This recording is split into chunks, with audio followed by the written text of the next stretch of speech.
And now back to Bobby Likis Car Clinic and your host, Bobby Likis. Let's take a call from Oregon. Francis with an '02 Dodge Dakota. Francis, welcome back to Bobby Likis Car Clinic. It says follow up on starter. So glad to have you join us today. Welcome to... All right. Good morning, Bobby. Good morning. It's good morning out here. Hey, I just wanted to follow up. I'm actually back at the dealer right now because, when I was here about 2 weeks ago, by 10 o'clock I was already up to $1,100, and it just, after they put it on the diagnostics test for 150, I just got sick, and I was like, I can't do no more.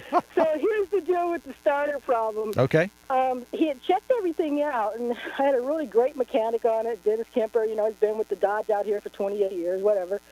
But when I asked him about the battery, because you asked me, you said, hey, ask him about the battery, checking the battery, and you said it's supposed to be, I think, 13 volts or something? Well, it's supposed to sustain 13 volts with everything running. Okay, so what he did, he hadn't checked it, but then I had him check it, and he said it was 10.8. Really? Yeah. I mean, will the engine... And then he said, that's good. They're like, well, that's good. Wait. Let me interrupt you. With the engine running, it was 10.8? I believe so. I didn't check to see. Well, see, you don't. Okay, so then give me the next line here. So where are we now?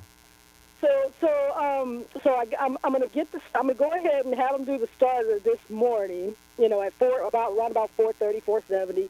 But then he found some other issues. He found like he did find the serpentine belt was all cracked up, and then he found that the gasket valves or something. Mm-hmm. And I'm going to have him do that this morning. Something about the gaskets or the valve cover. Okay.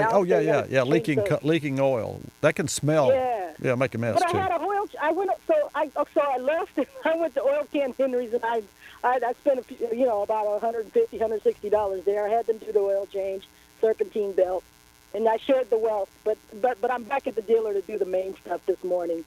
But let me ask you this. I was reading in the manual, and I was maybe thinking, well, maybe I could, it's how I start my pickup.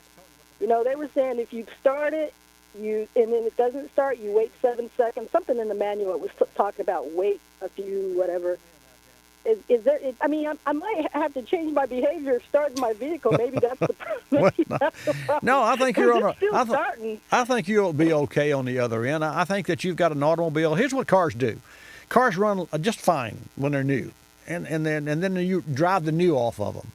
We all do. We drive the new off of them, and no matter what you do, it's not new but one time. And so when it gets a few years old and a few miles down the road, some parts and pieces begin to go bad, and they affect other parts and pieces. So you go in for, like it's typical, and I could tell you a long story, but I won't. I can just say this.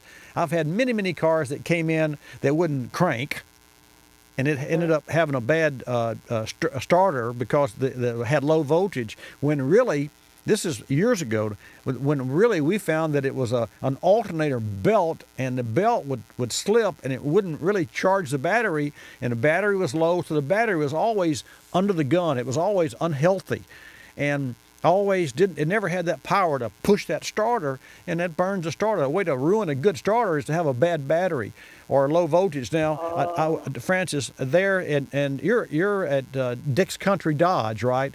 Yeah. Here's what I want you to. Here's what I want you to do. I want you to clarify, just so in my mind and in yours, when you talk to your technician there, it sounds like they're doing you a good job. Stay with them and communicate with them face to face. But the 10.2 voltage, your car has to have 13 volts with the engine running. Period. Mm-hmm. It has to have 13 volts. So make sure that's what it is.